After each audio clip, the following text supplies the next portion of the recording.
There is evidence I can tell you where you do a gratitude journal. You do it every day or you do it once a week. It's almost equivalent. Write down 5 people or 5 things that you have gratitude to. Secondly, socialization. Friendships has been proven to be the most important thing in life for a prolonged, happy life. And it's not so much as family, it's friends that you have around you, which are more important. Thirdly, is physical activity. And it's not running, it's actually walking briskly. Because running as you all grow older can have effects on your joints, it can hurt your called knee arthritis, etc. So it's walking briskly, which is actually extraordinarily important. Fourthly, I would say laughter. Lots and lots of laughter. If you want to watch some funny YouTubes, please do that every day. Have at least 10 to 20 minutes of laughter. And socialization, the importance of socialization is also laughter, because when you're with your friends and you're having your 3 martini lunch, you'll be having a lot of laughter. And that has proven again and again to be very helpful to you.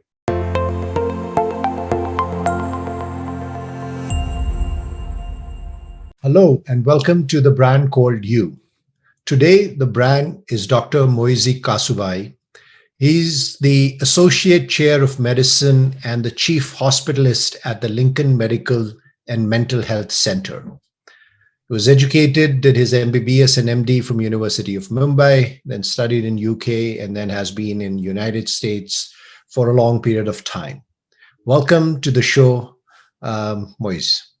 Hey, thanks, Sandeep. Thanks for the invitation. Thank you very much. So the first question, Chief Hospitalist, what is it? What do you guys do? It's not a mystery anymore. It was a mystery. So let me just go back and dial back what a hospitalist is. It was a term created in 1996 by a very prominent physician from California. And what we do is very akin to what primary care physicians do. They see patients in the clinics. What we as hospitalists, we see patients only in the hospital. So if you are admitted for whatever reason, be it heart failure, be it be a stroke, be a heart attack, we'll be the ones taking care of you while you're in the hospital. And then we'll be the ones discharging you, but we will not follow you when you have left the hospital. You'll be going back to your primary care physician. And the chief part of it is that I am we are about 15 of us, and I lead the group and make sure that we know what our vision is, how we're going to go, making sure safety is taken care of, etc. on that. Yeah. Got it. Now, this is a pretty big hospital in New York City, which is a pretty big city, and which was the epicenter of COVID for several months as the pandemic rolled out. How was the experience handling COVID in the heart of the pandemic? In one way, it was just as we manage every other patient. We were giving care. In another way, it was extraordinarily humbling because there were multiple unknowns. The unknowns was how is it transmitted? Can I get it from a patient? Can I go home and give it to my family? What is the treatment? Is there, even if it is effective? When do you actually put the patient on a mechanical ventilator, or do you wait? And there were so many unknowns that we were dealing with every day that our protocols almost change on a daily basis, sometimes twice a day. And this made us communicate much more often. We met much more often. We became more cohesive as a group. And at the end, we were successful in many ways, but we failed at the end. We were not completely there. There was a feeling of inadequacy, that we did not do the best job we could because we didn't have all the tools we should have had. And I know you wrote some papers on the protocols that were followed. How did that change? You just mentioned that. I know there used to be a period where we were wiping down the mail and the groceries, and now I just read recently that CDC says that's not really needed anymore. So just from a layman, things have been changing a lot, and I'm sure as a doctor, where you had to deal with, what are the protocol in terms of interacting, things were changing. But tell us, give us a little bit more understanding of how was that working. Were there some aha moments in that journey? Were there some, oh God, what have we done kind of moments in that journey? Actually, a bit of both, really. Um, we really started initially with something which everybody knows about, the hydroxychloroquine and an antibiotic called azithromycin. We gave that to everybody. And it came up from a very small study, which was not really strong, evidence based. And we had to stop doing it because once CDC said it's not working, we just stopped that. After that, there was really nothing much going on. It was giving oxygen, giving fluids, making sure the kidneys are working. And if you cannot breathe on your own anymore, we put you on a machine. And at that time, the mortality, once you go on the machine, was extraordinarily high, around 30% to up to 70% mortality. Then it's developed a lot more. Now we have some very strong medications like monoclonal antibodies that we can give in the patients right from mild to severe disease, and there have been great improvements with that. There also been a surprising medication called dexamethasone, which is a steroid, and this is evidence-based. Now, steroids been used for the last more than maybe 80, 90 years, and we found use of a very common medication which has the strongest evidence right now of changing the disease, really. Then we have some few new antiviral medications and some medications against excessive inflammation, which we are using as a cocktail. And we've seen great effects with these medications. But again, they're not like antibiotics. You don't come with COVID infecting your lungs and you cannot breathe and get these medications and you go home next day like a bacterial pneumonia. You'll stay for several days in the hospital, sometimes 14 days, sometimes a month, so forth, so on. So it is changing. It is much better defined right now, but yet unknowns remain, and we're not in the clear yet. And every time somebody says the pandemic is over, we have to eat those words. And I mean, hydroxychloroquine was a lot of news with the president of US and Right.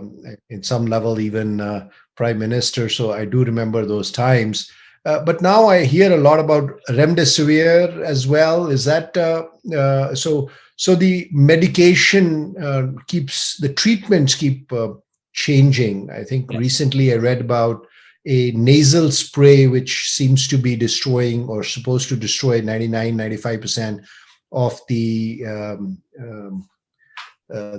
bacteria or the virus right in your nasal. So do you think that we would get this under control through vaccination or through treatment? Which one would play a more important role? Because I've heard people say this is going to be with us like flu, and every year will keep coming back because it's not going anywhere, and we just have to get better at living with it and treating it. So it's both, obviously, but I think the vaccine is the main important thing right now. Vaccination reaching herd immunity. Now, how often you should get vaccinated? Should I take a third dose 6 months from now or 1 year from now? That is not yet defined. The Pfizer just came out and said you should be taking your third dose a year from now. Vaccine is first, but there were very few studies being done against antiviral medications. And because of this, there's a huge amount of research that's going on. And there are some very effective medications that are going to come out, which will, as you just pointed out, be at least 99% effective in eliminating the disease. So as a treatment, it will be very effective. Again, a lot of research needs to be done. We are very early in that journey.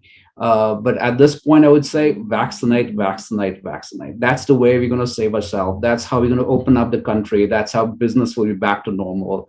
And you see that when you see back in India, when they opened up suddenly, especially Bombay and Pune, etc., the diseases just shot up. And it's just a lack of vaccination in the majority of the public that's causing the problem.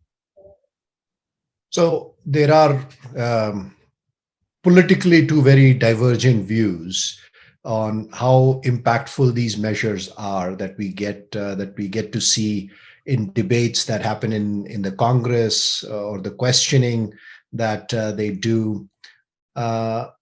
What is the science or the evidence based? I know the guidance from CDC and Dr. Fauci has been obviously do that.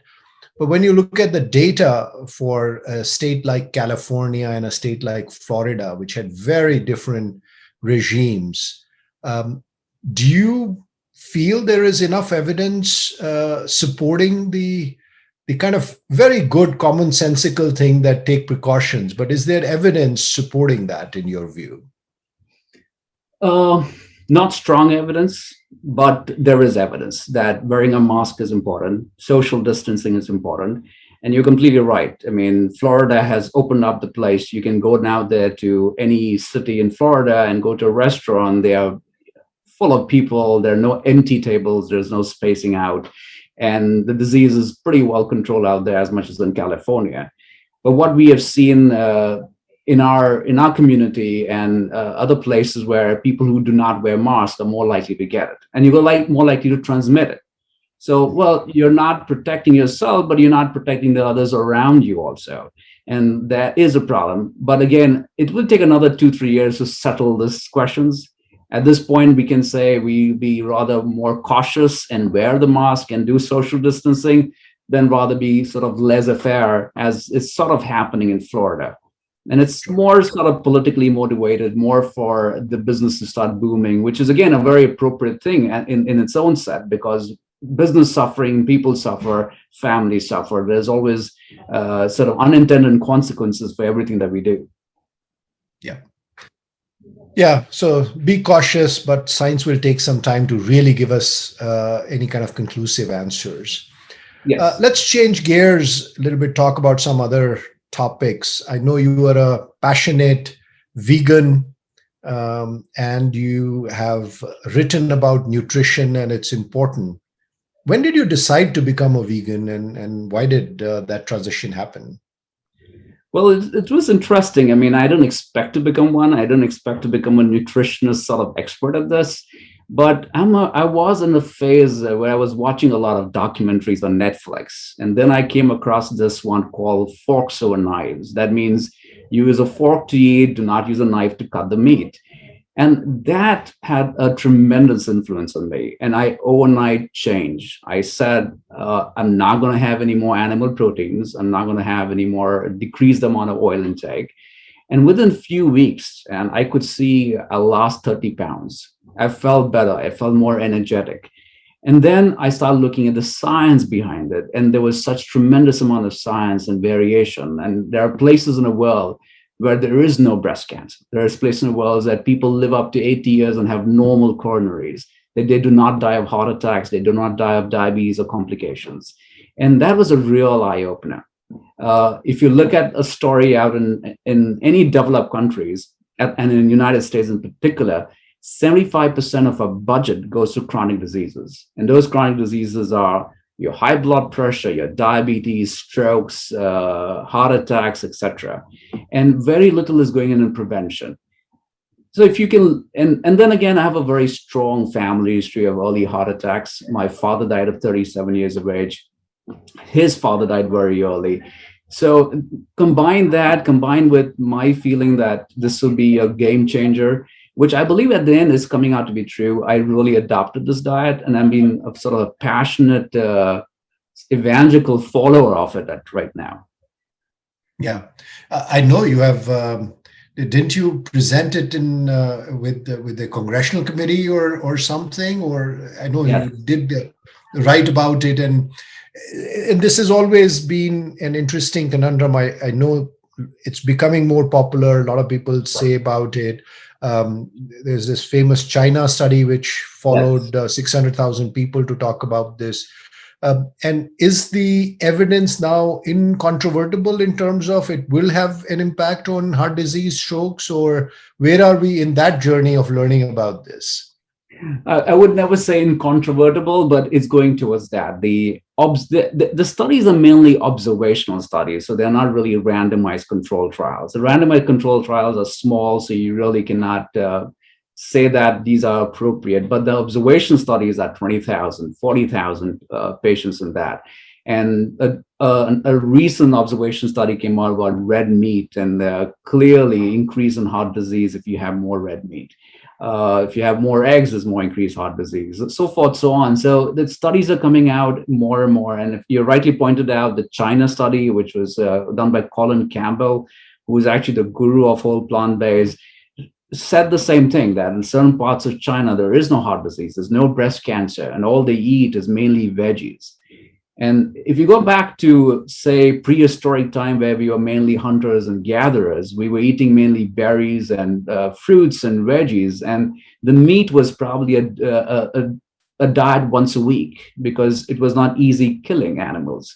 Now we made that into a farm, that we kill animals on a farm, and we do that a million times a day. And it's much easier to obtain meat than it was many years ago. Just to point out, the diet that we eat here in America is called SAD, rightly so, because it's called a standard American diet, where we have only 7% of fruits and veggies, and everything else is processed. So it's unfortunately that we have gone away from what we ate prehistorically. I wouldn't say the grandma's eating was better; it was just the prehistoric eating was much better. I know you also have interest in the mind-body continuum. Tell us more about how you think about how does the mind impact our health and our body, and also how can we do more in terms of optimal use of our mind and faculties. Right. So I'll put it. I'll let you connect the mind, body, and what we eat. Okay, I'm going to add another dimension to it. And when we eat plant-based food, let me dial back. The serotonin, which is the happy hormone, neurotransmitter in your brain, 80 to 90% is made actually in your guts. It's not made in the brain.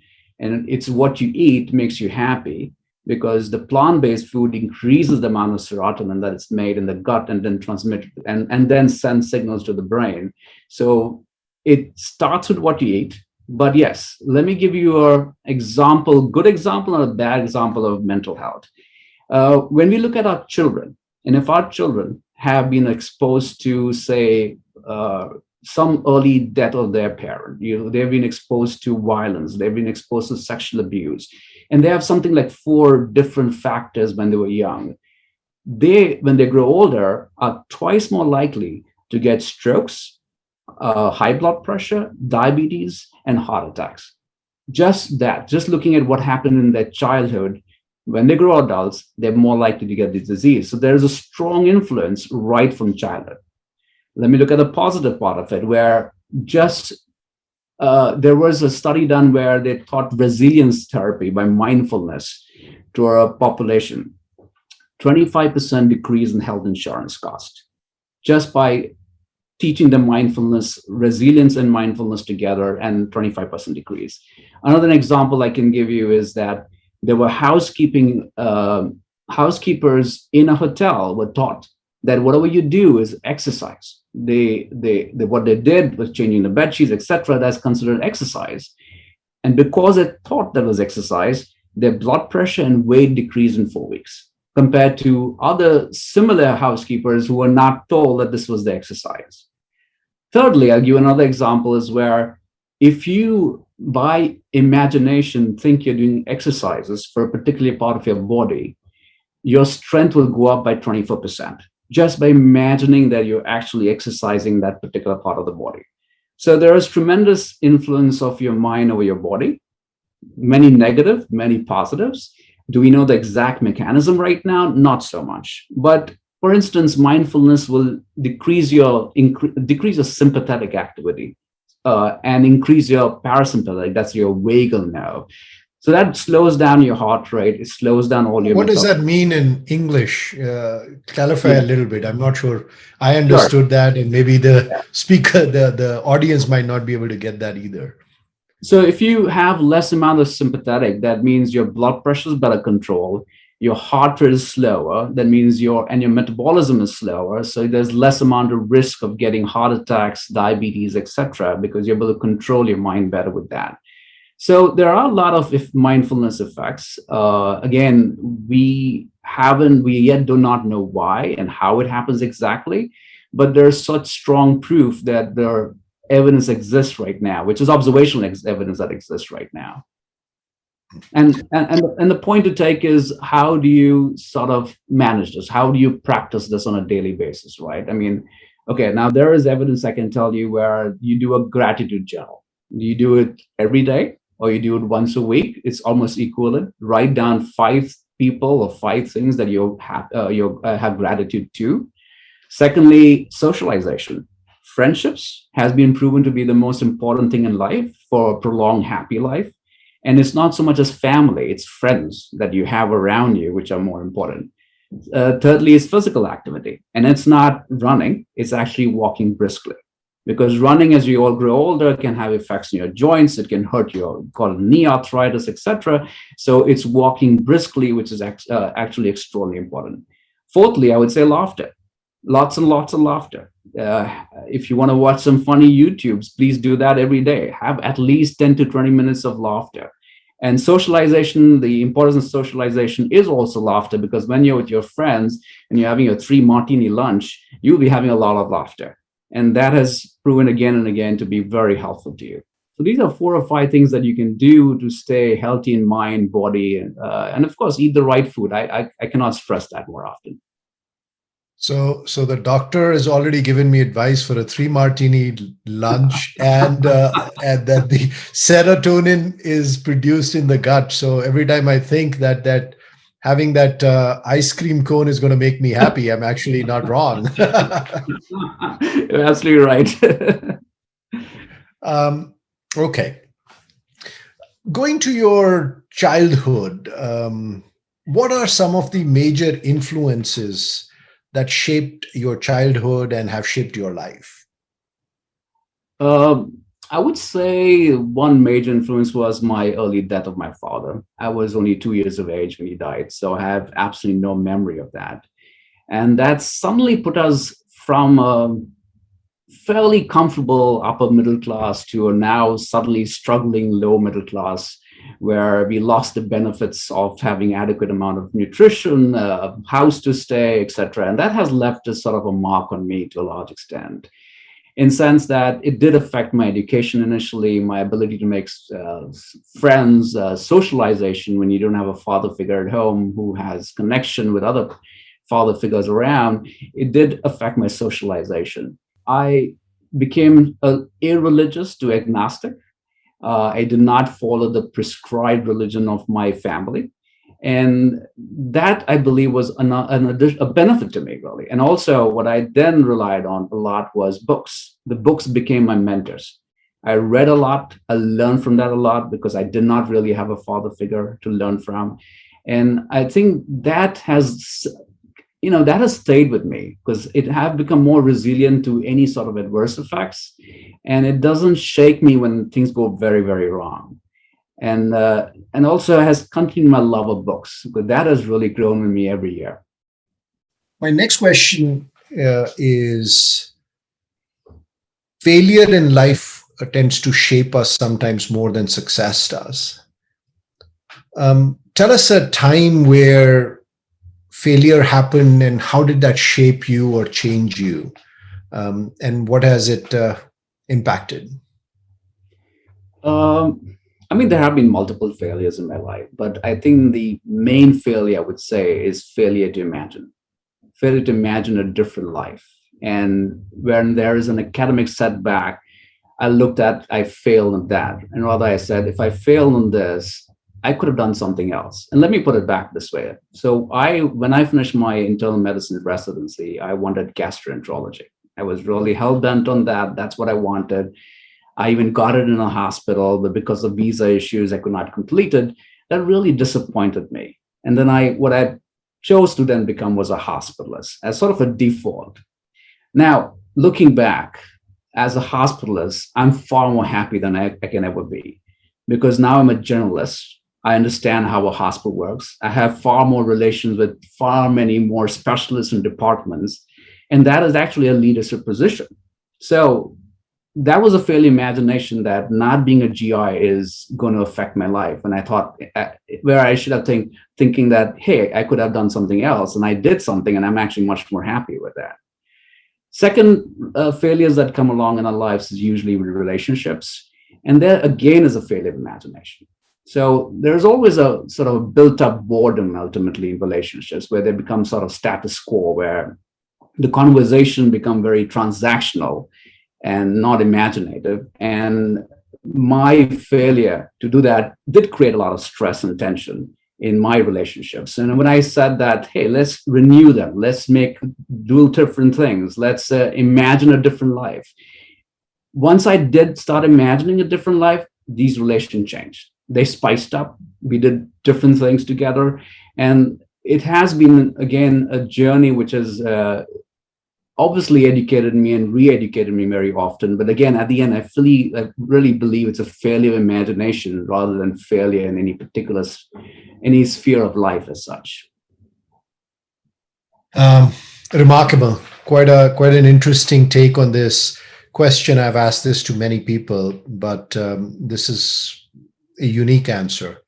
Very interesting take on connecting not to events that happen, but to your mindset is an interesting way to look at that. You're a busy person. I know you work long hours. If and when you plan to retire, how would you organize your life? Well, Sandeep, I do not plan to retire. Let's start with that. I do not see myself retiring, and I believe most physicians do not see themselves retiring until they're pushed out for whatever reason. And me and my chair of medicine have a pact that whoever becomes demented first will tell the other person to leave. So otherwise, we will continue working until we have our cognitive functions, because that's what we use the most in medicine. As opposed to surgery, where the skills are based on your technique and your ability, hands that do not shake. For medicine is a lot with cognition, and till then we have our cognitive faculty good, we'll continue working. So I really haven't imagined a life about retirement. If I ever do. Have you imagined a different version? Is there Moiz 2.0, which kind of does some things differently, or is this more of a continuity of what you've been doing? Yeah, I think I'm in Moiz number 5 right now. I think it is just recreating yourself all the time. Change is inevitable. It's going to happen. And either the way I live my life is you leverage the change that's happening. And I imagine myself doing more with technology, using and taking and letting technology do most of the work, where you can spend more time with patients. I think that was the ultimate aim, because right now, and I believe if you go to your primary care physician, the amount of time you spend with them is getting less and less.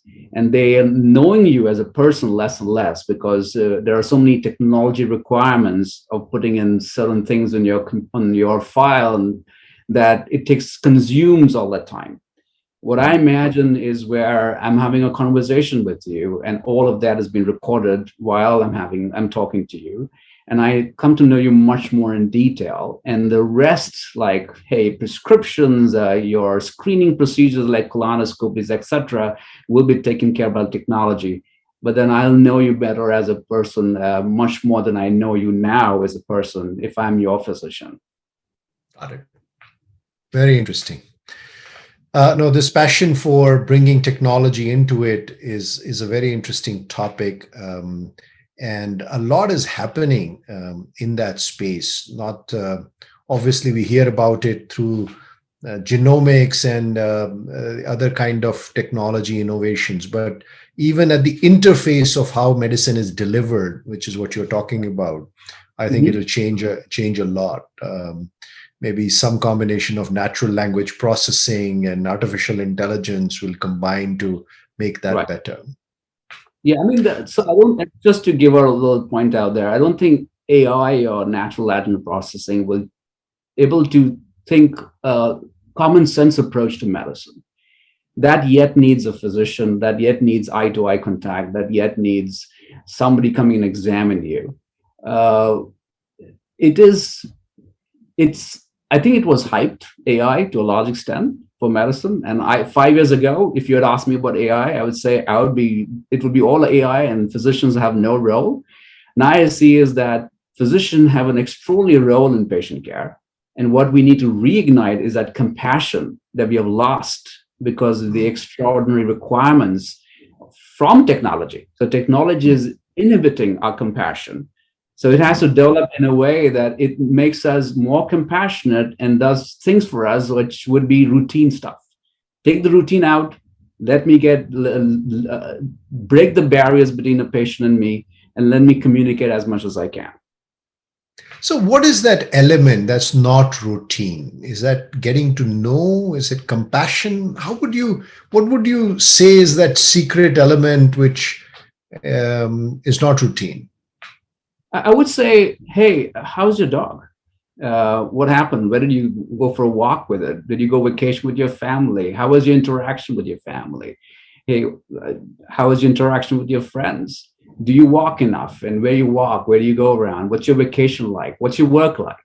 Now, people will not ask you just questions, so much in detail. A physician will see you. They'll see, this is your blood pressure. We need to get this medication to control it. This is your diabetes. We need to add this or subtract this and make it better control. So we are spending a lot of time knowing the disease, not the person. We want to know more the person and let AI take care of the disease. So because AI is defined more as you know, it's yet artificial narrow intelligence. It's not general intelligence. Let the general intelligence be managed by the physician and let the narrow intelligence be managed by the technology and AI and natural language processing. Interesting. Very interesting. I can see at least a couple of conversations where we could go deeper. Yes. But we are limited by time. I want to ask you a few rapid fire questions, whatever comes to your mind. What is the most played song on your phone? Recently, it's called Kasur by Pratik Kulad. Okay. I don't know if you've heard of it. It's a young musician from Rajasthan. He's lovely. Okay. Yeah. Okay. Kasur, not a Bollywood song. Okay. And what's your favorite? Sorry, go ahead. Yeah. No, go ahead. So he plays songs in English and in Hindi. So he's very versatile and he's a very smart kid. What's your favorite dish to eat? I would have spicy potatoes and roti. Okay. Tell me something that made you laugh out loud recently. Well, I was thinking about it right now, and April 1st just passed by recently. And every year on April 1st, I do some pranks in the hospital. And I did this again. I sent out a long email about how we're going to restructure the hospital. And it was looking very nasty. And people bought it. And they were very angry. And of course, when they realized it was it was just my April Fool, there was a lot of embarrassment, but there's a lot of laughter with that. And they yet remember it. This is now past 2 weeks, and the people are yet talking of that email I sent. What is brand Moiz Kasubhai in your own words? I think my brand, I just thought about recently, and it's in my mind. I would say my life has just begun. I take every day like it's a new life, it's a new challenge, it's a new thing to do. That's why I don't think of retirement. I think of what's going to happen today and tomorrow and so forth. I don't want to rest on my laurels if there are any. And I don't say I have done this. I would probably not speak that as much as I would want to. Again, it's going to be my life has just begun. It's new things happening.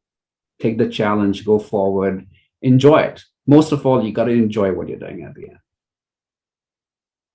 Thank you for having the conversation. It was fun, and all the best. Hopefully this COVID thing is over soon and you get back your normal conversation about dog walking and vacations. Thanks, Sandeep. Thank you very much. This is great. Thank you. Really appreciate it.